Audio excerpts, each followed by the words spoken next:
यहाँ की सफलता जो है अब आप तक भी सुनाई देगी। जब से मोदी जी दे रहे हैं फैसिलिटी तो और ज्यादा बदलाव हो गया।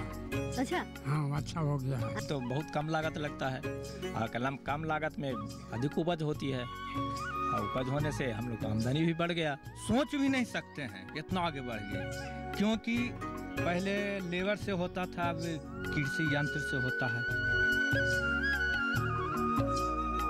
बिहार से देखिए बहुफसली खेती पर कार्यक्रम चौपाल चर्चा 29 सितंबर शुक्रवार सुबह 9 बजे।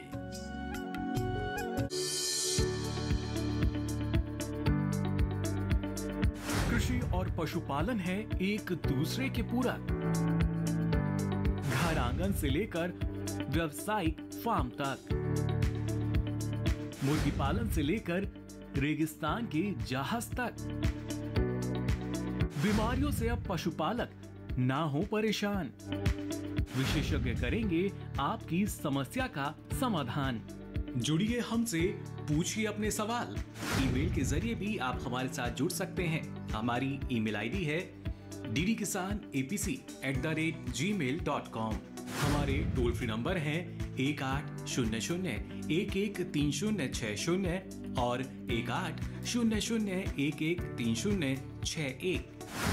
देखिए अपना पशु चिकित्सक हर रविवार शाम 6:30 बजे दूरदर्शन किसान चैनल पर।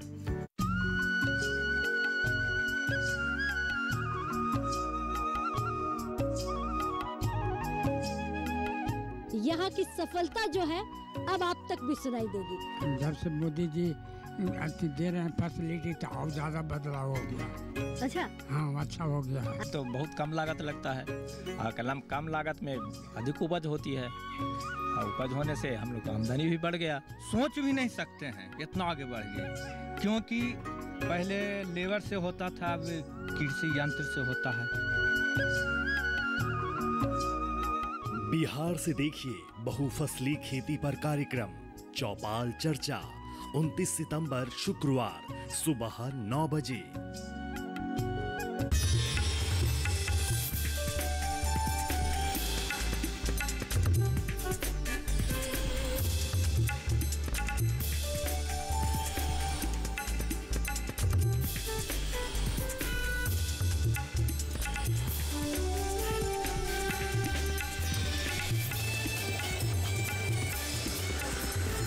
डीडी किसान, बदलते भारत की शान।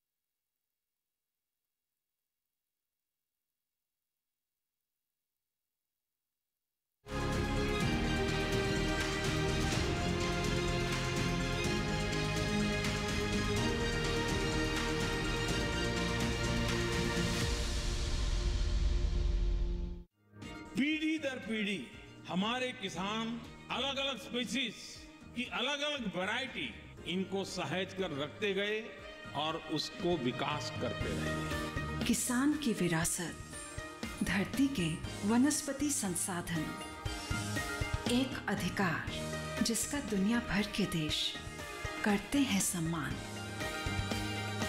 आज भारत उन अधिकारों को दे रहा है नए मुकाम, ताकि और बढ़े किसानों की वंशागत किस्मों की पहचान का अभियान।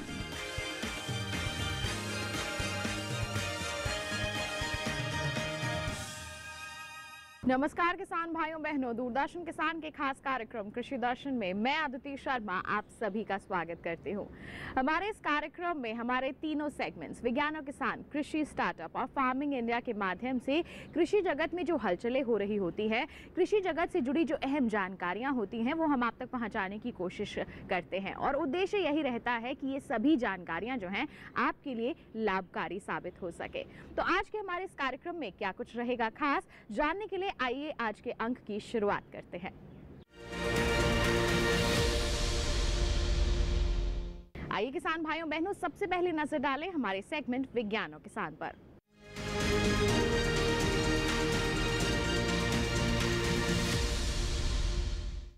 बताएं आपको, दिल्ली स्थित पूसा के नास कॉम्प्लेक्स में रबी अभियान 2023-24 के लिए एक राष्ट्रीय सम्मेलन का हाल ही में आयोजन किया गया। क्या कुछ खास रहा इस आयोजन के दौरान, दिखाते हैं आपको हमारे सेगमेंट में। राष्ट्रीय कृषि सम्मेलन रबी अभियान 2023 का आयोजन पूसा के नास कॉम्प्लेक्स में किया गया। इस अवसर पर कृषि एवं किसान कल्याण मंत्रालय के सचिव मनोज आहूजा, भारतीय कृषि अनुसंधान परिषद के महानिदेशक डॉक्टर हिमांशु पाठक, अशोक गुलाटी, कृषि एवं किसान कल्याण मंत्रालय के अपर सचिव, संयुक्त सचिव, उर्वरक मंत्रालय के वरिष्ठ अधिकारी एवं देश के विभिन्न राज्यों के वरिष्ठ अधिकारी उपस्थित थे। हर साल रबी अभियान पर सम्मेलन का उद्देश्य पूर्ववर्ती फसल मौसम के दौरान फसल निष्पादन की समीक्षा और आकलन करना तथा राज्य सरकारों के परामर्श से रबी मौसम के लिए फसलवार लक्ष्य तय करना, महत्वपूर्ण इनपुट की आपूर्ति सुनिश्चित करना और उत्पादन बढ़ाने तथा फसलों की उत्पादकता में वृद्धि की दृष्टि से नवीन प्रौद्योगिकियों को अपनाने की सुविधा प्रदान करना है। सरकार की प्राथमिकता चावल और गेहूं जैसी अतिरिक्त वस्तुओं से लेकर तिलहन और दालों जैसी कमी वाली वस्तुओं और उच्च मूल्य वाली निर्यात आय वाली फसलों की ओर भूमि का परिवर्तन करने के लिए कृषि पारिस्थितिकी आधारित फसल योजना है। यह सम्मेलन एजेंडे को तार्किक निष्कर्ष की ओर ले जाएगा। इस अवसर पर कृषि एवं किसान कल्याण मंत्रालय के सचिव मनोज आहूजा ने कहा, आज ये रबी कैंपेन के लिए सारे राज्यों के साथ एक बैठक आयोजित करी गई थी। ये हर वर्ष होती है। तो इसमें खरीफ में जो फसल हुई है, जो अवस्था है, जो हो रही है, उसके बारे में चर्चा होगी। और ये देखा गया था कि जून मास में बारिश कम थी, जुलाई में अधिक हो गई और अगस्त में भी बहुत कम वर्षा हुई, लेकिन सितंबर में अधिक वर्षा हुई। और आज के दिन जो हमारा नॉर्मल रहता है वर्षा का, उससे देश भर में 5% मात्र कम है उससे। कई रिजर्वायर हैं उत्तर क्षेत्र में, उत्तर में और पूर्व क्षेत्र में और दक्षिण क्षेत्र में। उत्तर क्षेत्र में तो ठीक है, जहाँ थोड़ा पानी का अभाव है। तो राज्यों को यही कहा गया है कि आने वाला जो विंटर में जो मानसून होता है, उसके जो फोरकास्ट है और क्या पानी है, उसके अनुसार वो लोग प्लानिंग करेंगे। जैसे 70 मिलियन कुछ हेक्टर इसमें कृषि होती है रबी में, उसमें से 30 मिलियन में तो गेहूं हो लगता है। तो गेहूं में जैसे पिछले 2 साल हमने देखा है कि वहाँ पे हीट वेव आया था 2 साल पहले, पिछले साल आने की संभावना थी। तो उसके लिए जोर दिया गया है कि जो नई जो क्लाइमेट रिजिलियंट वैरायटी हैं या हीट टॉलरेंट वैरायटी है, उसका ज़्यादा से ज़्यादा प्रयोग करा जाए। पिछले साल हमने अनुमान लगाया था कुल 47% क्षेत्र में इस प्रकार के बीज प्रयोग करे जाते हैं, क्योंकि हम चाहते हैं अधिक से अधिक एरिया में इस प्रकार के बीज प्रयोग करा जाए। और राज्यों को यही निर्देश दिया है कि वो इस प्रकार के प्लानिंग करें और हर एक फसल में इस प्रकार का उनका जो एक सीड रोलिंग प्लान होता है, जिसमें उसकी इस तरह से तैयारी करें, उस तरह से इंडेंट प्लेस करें और उसको किसानों तक ले जाएं। इसके साथ साथ दलहन तिलहन पे जो जहाँ पे होता है, वो राज्यों को कहा गया कि उस पर फोकस करने के लिए नई जो प्रजातियाँ हैं जो हाई यील्डिंग है, किसानों के पास ले जाएं। और कई ये बनाने के लिए बीजों को सीड हब्स तैयार करे गए हैं।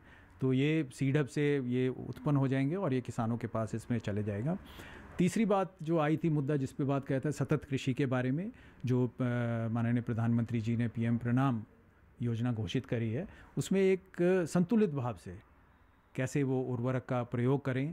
तो जहाँ पे ज़्यादा प्रयोग हो रहा है रासायनिक उर्वरक, उसको कम करें और कैसे कर सकते हैं, और कैसे सॉइल हेल्थ कार्ड और इंटीग्रेटेड न्यूट्रिएंट मैनेजमेंट को उसको जोड़ें।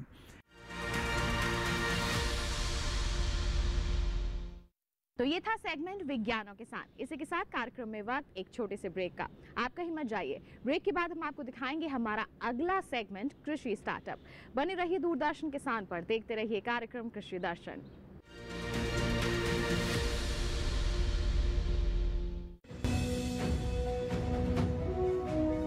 भारत सरकार का हर प्रयास किसानों को दे रहा है एक नई आस।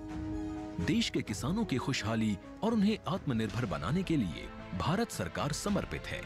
प्रधानमंत्री श्री नरेंद्र मोदी जी के नेतृत्व में कृषि क्षेत्र में किए गए निरंतर प्रयासों के फलस्वरूप देश खाद्यान्न व बागवानी के क्षेत्र में आत्मनिर्भर हो चुका है और देश में दलहन का उत्पादन भी बढ़ा है। इसी तरह भारत सरकार ने खाद्य तेलों के उत्पादन को बढ़ाने के भी अनेक प्रयास किए हैं। इसी क्रम को आगे बढ़ाते हुए माननीय प्रधानमंत्री श्री नरेंद्र मोदी जी के नेतृत्व में भारत सरकार ने दूरदर्शी निर्णय लेते हुए राष्ट्रीय खाद्य तेल मिशन ऑयल पाम की शुरुआत की है। इस मिशन से देश भर के किसानों को बहुत लाभ मिलेगा। कृषि के पूंजी निवेश में वृद्धि होगी, खाद्य तेल आयात पर देश की निर्भरता कम होगी और रोजगार के नए अवसर पैदा होंगे। खाने के तेल में आत्मनिर्भरता के लिए अब राष्ट्रीय खाद्य तेल मिशन ऑयल पाम का संकल्प लिया गया है। इससे किसानों को तो सीधा लाभ होगा ही, गरीब और मध्यम वर्ग के परिवारों को सस्ता और अच्छी क्वालिटी का तेल भी मिलेगा। यही नहीं, ये मिशन बड़े स्तर पर रोजगार का निर्माण करेगा। इस मिशन के अंतर्गत ऑयल पाम का रकबा और पैदावार बढ़ाने पर जोर देने के लिए सरकार ने 11,000 करोड़ रुपए से अधिक की सहायता राशि निर्धारित की है। मिशन के तहत सरकार ने ऑयल पाम की खेती के लिए रोपण आदि की सहायता में बढ़ोतरी करते हुए पहले मिलने वाले 12,000 रुपए प्रति हेक्टेयर को बढ़ाकर 29,000 रुपए प्रति हेक्टेयर तक कर दिया है। ऑयल पाम के पुराने बागों के पुनरुद्धार के लिए 250 रुपए प्रति पौधा के हिसाब से विशेष सहायता दी जा रही है। पौधारोपण सामग्री की कमी दूर करने और बीजों की पैदावार करने वाले बागों को भी सहायता दी जाएगी। इसके तहत 15 हेक्टेयर ऑयल पाम उद्यान के लिए 80 लाख रुपए तक की सहायता राशि दी जाएगी। इसके अलावा नर्सरी विकास के लिए 40 लाख रुपए तक तय किए गए हैं। पूर्वोत्तर और अंडमान राज्यों के लिए विशेष सहायता का भी प्रावधान है। ऑयल पाम के किसान ताजे फलों के गुच्छे यानी FFB का उत्पादन करते हैं, जिनकी वर्तमान में कीमतें अंतर्राष्ट्रीय मूल्यों में उतार चढ़ाव के आधार पर तय होती हैं। पहली बार केंद्र सरकार ताजे फलों के गुच्छे की कीमत के लिए किसानों को आश्वासन दे रही है। ये व्यवहार्यता मूल्य यानी VP कहलाएगा, यानी किसानों को कोई घाटा नहीं होने दिया जाएगा। व्यवहार्यता मूल्य VP तय करने की शुरुआत 1 नवंबर से होगी और अगले वर्ष 31 अक्टूबर तक जारी रहेगी। इसे ऑयल पाम वर्ष कहा जाएगा। इस योजना के तहत वर्ष 2025-26 तक ऑयल पाम का रकबा 6.5 लाख हेक्टेयर सृजित करने और कच्चे ऑयल पाम की पैदावार वर्ष 2025-26 तक 11.20 लाख टन पहुंचाने का लक्ष्य निर्धारित किया गया है। सरकार के इस महत्वपूर्ण निर्णय से देश में ऑयल पाम की खेती करने वाले किसानों में विश्वास पैदा होगा और वे खेती का रकबा बढ़ाएंगे। इस तरह पाम ऑयल का उत्पादन भी बढ़ेगा, जिससे किसानों की आय बढ़ेगी और ग्रामीण अर्थव्यवस्था भी सुदृढ़ होगी।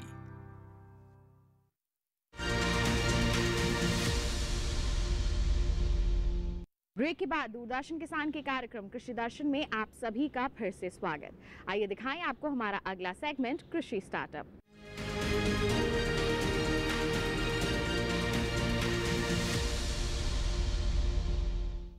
हमारे सेगमेंट में हम अलग अलग सफल किसानों की दास्तानें आप तक पहुंचाते हैं और आज जिससे हम आपकी मुलाकात करवाने वाले हैं वो जुड़े हुए हैं एकीकृत कृषि प्रणाली से। किस तरह से उन्होंने इस प्रणाली को अपनाया है और सफलता के नए आयाम हासिल किए हैं, आइए उन्हीं से जानते हैं।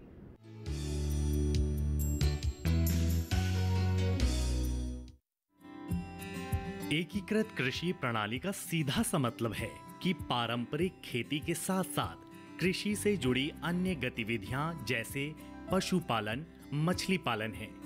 किसान अगर ऐसा कर पाते हैं तो खेती को आर्थिक रूप से सफल तो बनाया ही जा सकता है। किसानों की आय बढ़ने की संभावना भी प्रबल हो जाती है। हमारे देश के कई किसान भाई हैं जिन्होंने एकीकृत कृषि प्रणाली को अपनाकर खेती कर रहे हैं, लाभ भी कमा रहे हैं। आज बात एक ऐसे ही सफल किसान की, राव परिवार की, जो राहुरी अहमदनगर महाराष्ट्र के रहने वाले कृषि भूषण पुरस्कार से सम्मानित हैं। इनके पिता पारंपरिक खेती किया करते थे, बाद में उत्पादन बढ़ाने के लिए रासायनिक खेती करने लगे, लेकिन रासायनों के ज्यादा इस्तेमाल से फसल खराब होने लगी। साथ ही साथ मिट्टी की गुणवत्ता पर भी काफी असर पड़ा। ऐसे में रासायनिक खेती इनके लिए एक चिंता का विषय बन गया। कृषि विश्वविद्यालय के संपर्क में आकर इन्होंने पाया कि एकीकृत कृषि प्रणाली अभी के समय में सबसे अच्छा और लाभदायक खेती में किया जाने वाला अभ्यास है। वे अलग अलग फसलों जैसे दलहन, तिलहन, सब्जियों के साथ साथ गौ पालन भी करने लगे, जिससे इन्होंने अलग व्यवसाय भी किया। एकीकृत कृषि प्रणाली को अपनाकर इन्होंने न सिर्फ अच्छा उत्पादन हासिल किया, बल्कि लागत में भी कमी आई और आमदनी भी बढ़ गई। पवार ने अन्य किसान भाइयों को भी रासायनिक खेती छोड़कर एकीकृत कृषि प्रणाली को अपनाने के लिए प्रोत्साहित किया है। हम काफ़ी किसान भाइयों को बोले कि आप ये टाइप की ज़मीन में ये इंटीग्रेटेड फार्मिंग सिस्टम करना ही योग्य है। ऑर्गेनिक करने लगे तो उत्पादन में घट आएगी और रासायनिक करे तो ज़मीन खराब हो जाती है। इसके वास्ते कई ऑर्गेनिक, कई रासायनिक और कई सेंद्रीय तीनों मिला के ऐसे का खेती हम लोग ने स्टार्ट कर दिया। वो करने के टाइम हम हमारे जो खेत है, खेत को नियोजन कर दिया, कितना फसल लेना है, कौन सा टाइम पे लेना है, ताकि हमारी ज़मीन की गुणवत्ता भी बढ़ेगी और हमारा जो लागत है वो भी कमती होगी और हमारा जो नफ़ा है, फ़ायदा है, तो उसको बढ़ावा मिलेगा करके जो नया कृषि प्रणाली आई, वो कृषि प्रणाली के धोरण से हम लोग खेती करने लगे। इसका फ़ायदा ये हो गया, जो हमारा ज़मीन की आरोग्य पत्रिका है, गुणवत्ता सुधर गई। कार्बन इतना कम था, 0.3, 0.4 तक आया था। अभी जब हम इंटीग्रेटेड फार्मिंग करने लगे तो हमारा अभी कार्बन 0.5, 0.6 के करीब आ गया और उत्पादन में भी बढ़ाव हो गया। इसमें हम क्या करते हैं, एकात्मिक खेती पद्धति में क्रॉप रोटेशन हमेशा हम लेते हैं। क्रॉप रोटेशन लेने से क्या होता है, एक फसल की निविष्ठा जो होती है, जो शेष भाग रहते हैं दूसरे फसल के लिए हम यूज़ करते हैं, तो फिर कम कॉस्ट में हम अलग जो नेक्स्ट फसल है वो हम लेने लगे। तो हमारे खेती में हम क्या लेते हैं, तो हमारे जो एक क्रॉप के ऊपर हम डिपेंड हो गए। हवामान बदलावानुसार फसल कम ज़्यादा आ गई तो हमारा कुटुंब काफ़ी अड़चन में आ सकता है। तो हमने ऐसा बदलावा क्रॉप लेने लगे।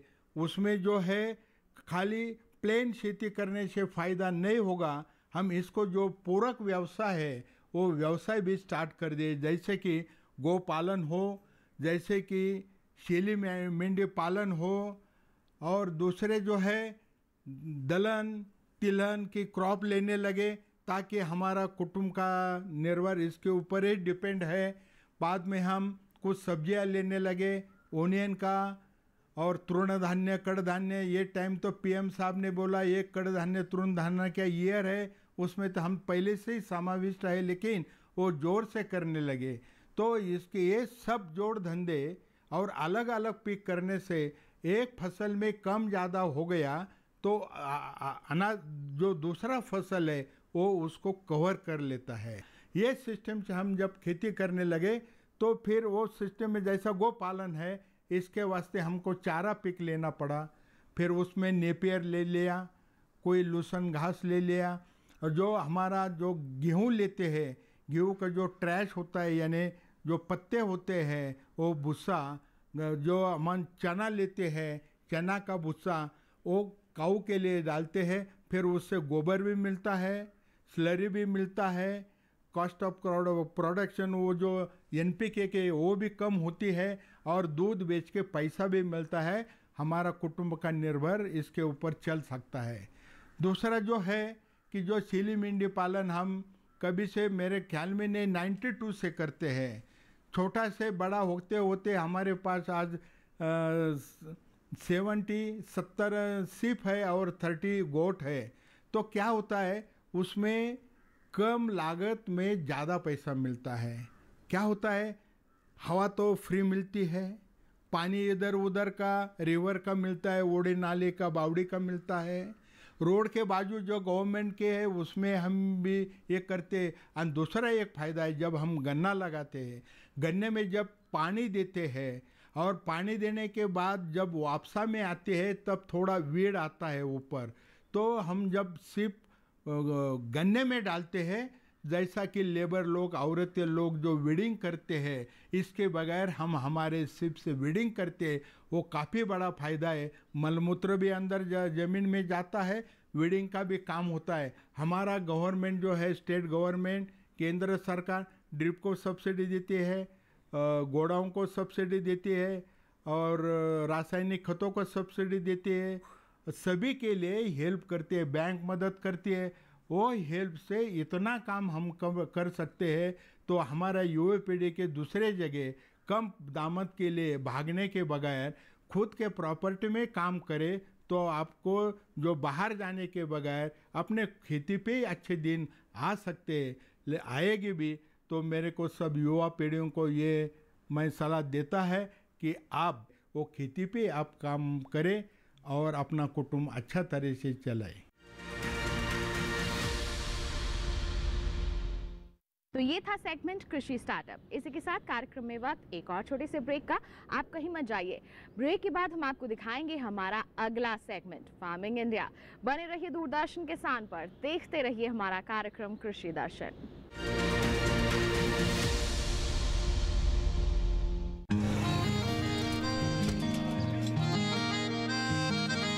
क्या बात है भाई, आजकल तो काफी खुश नजर आ रहे हो। क्यों ना हो, अब मैं ऑर्गेनिक खेती जो कर रहा हूँ, ये पूरा प्राकृतिक है, ऑर्गेनिक है। इसमें हमारे खेत, हमारी फसल और हमारी जेब सब फायदे में होते हैं और इसमें लागत भी कम है। जी हाँ, आप भी ऑर्गेनिक खाद का प्रयोग करें, अपनी फसल और मिट्टी को तंदुरुस्त बनाएं और आपकी आमदनी में इजाफा करें। अधिक जानकारी के लिए किसान call centre toll free number 1800-180-1551 पर कॉल करें और लॉग ऑन करें kisan.gov.in और farmer.gov.in। कृषि और किसान कल्याण मंत्रालय द्वारा किसान हित में जारी।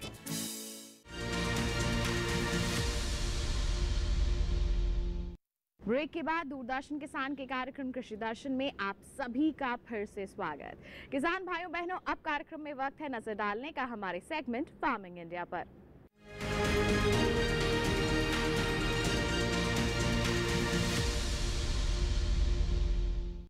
आज फार्मिंग इंडिया में हम आपको बताएंगे कृषि के क्षेत्र में क्रांति कहे जाने वाले ड्रोन के बारे में। जी हाँ, ड्रोन का उपयोग अब लगातार बढ़ता जा रहा है और इससे काफी सकारात्मक परिणाम भी देखने को मिल रहे हैं। तो ड्रोन किस तरह से बन रहा है खास कृषि जगत में, आइए आपको विस्तार से बताते हैं हमारे सेगमेंट के जरिए। ये है नया बदलता भारत, जहां कृषि को मिल रही है तकनीक की ताकत। आज युवा किसानों की आधुनिक दृष्टिकोण और नवाचार कृषि में नई उम्मीदें जगा रहे हैं। आधुनिक कृषि की ये नई तस्वीर खेती को प्रभावशाली और सुसंगत व्यवसाय बना रही है। कृषि के पुराने तरीकों से कीट, रोग और मौसम में उतार चढ़ाव जैसी समस्याओं का समाधान संभव नहीं है। इस बात को समझते हुए माननीय प्रधानमंत्री श्री नरेंद्र मोदी जी ने कृषि को भी धीरे धीरे हाईटेक बनाने की पहल की है। ड्रोन टेक्नोलॉजी हमारे कृषि सेक्टर को दूसरे लेवल पर ले जाने वाली है। किस जमीन पर कितनी और कौन सी खाद डालनी है, मिट्टी में किस चीज की कमी है, कितनी सिंचाई करनी है, ये भी हमारे यहाँ अंदाजे से होता रहा है। ये कम पैदावार और फसल बर्बाद होने का बड़ा कारण रहा है। लेकिन स्मार्ट टेक्नोलॉजी आधारित ड्रोन यहां भी बहुत काम आ सकते हैं। प्रधानमंत्री जी के दूरदर्शी नेतृत्व में केंद्रीय कृषि एवं किसान कल्याण मंत्रालय बड़ी तेजी से किसानों को टेक्नोलॉजी से जोड़ रही है। सरकार कृषि कार्यों के लिए ड्रोन के उपयोग को प्रोत्साहित कर रही है। किसान ड्रोन कृषि उद्योग में क्रांति ला रहा है। यह तकनीक भारतीय कृषि समुदाय का भविष्य है। ड्रोन का प्रयोग पारंपरिक खेती के तरीकों को बदल रहा है। ड्रोन एक आधुनिक तकनीक एक नई आई है, जिससे हमें उससे बहुत फ़ायदा हो रहा है। जो दवाई डाल देते हैं ड्रोन में उड़ के स्प्रे करती है जैसे, और दवाई भी छिड़कती है, हम बचाव होता है, शरीर का बचाव होता है, उससे बहुत सारे फ़ायदे हैं। पहले हम स्प्रे करते थे मशीन में 100 लीटर पानी 200 लीटर पानी में 1 किलो की स्प्रे होती थी, अब उसमें 10 लीटर पानी में 1 किलो की स्प्रे होती है। अत्याधुनिक तकनीक, हाई रेजोल्यूशन कैमरों और उन्नत सेंसर्स से लैस किसान ड्रोन भारतीय कृषि क्षेत्र की काया पलट करने की क्षमता रखता है। कीटनाशकों और उर्वरकों का छिड़काव, हवाई निगरानी, फसल और मृदा स्वास्थ्य की निगरानी, बीजारोपण, क्षतिग्रस्त फसलों का आकलन और फसल बीमा के दावों का तेजी से निपटान के अलावा फसलों के स्वास्थ्य संबंधी रियल टाइम जानकारी दे सकता है। यह कीटों, बीमारियों और पोषक तत्वों की कमी की पहचान कर सकता है। इसकी मदद से समय रहते किसान अपनी फसलों की सुरक्षा के उपाय कर सकते हैं। साथ ही किसान ड्रोन का प्रयोग स्वामित्व योजना के अंतर्गत भूमि अभिलेखों के डिजिटलाइजेशन और पशुधन ट्रैकिंग के लिए भी किया जा सकेगा। वैसे तो किसान ड्रोन आज देश की जरूरत है, पर ड्रोन चलाने के लिए प्रशिक्षित ऑपरेटर्स की कमी, ड्रोन के रखरखाव की चुनौती और ड्रोन चलाने के लिए जरूरी सुरक्षा निर्देशों की जानकारी की कमी जैसी कुछ समस्याएं अभी भी बनी हुई हैं। इन समस्याओं के निदान के लिए केंद्रीय कृषि और किसान कल्याण मंत्रालय ने कई पहल किए हैं, जिनमें नीतिगत परिवर्तन भी शामिल हैं।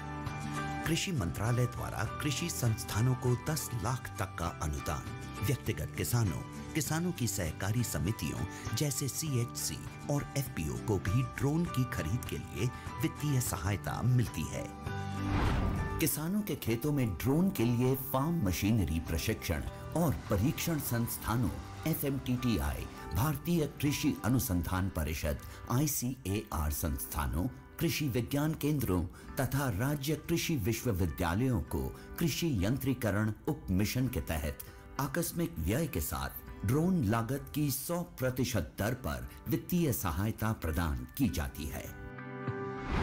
वित्तीय सहायता और अनुदान प्रदान करने के अलावा ड्रोन फैसिलिटेशन सेंटर का विकास भी किया जा रहा है। कुशल ड्रोन ऑपरेटर्स की कमी को पूरा करने के लिए प्रशिक्षण कार्यक्रम चलाए जा रहे हैं। प्रशिक्षित किसानों की DGCA द्वारा सभी जरूरी औपचारिकताएं प्रशिक्षण केंद्रों में ही पूरी कर ली जाएं, यह भी सुनिश्चित किया जा रहा है। ड्रोन प्रौद्योगिकियों के अनूठे लाभों को ध्यान में रखते हुए मंत्रालय ने ड्रोन के जरिए 10 तरह के फसलों पर कीटनाशक के छिड़काव हेतु मानव संचालन प्रक्रिया SOP जारी किए हैं। आधुनिक कृषि उद्योग एक महत्वपूर्ण मोड़ पर है। कल तक जो किसान संसाधन के अभाव में मजबूर था, वो अब तकनीक की ताकत से मजबूत हो रहा है। नए भारत की नई तस्वीर गढ़ रहा है।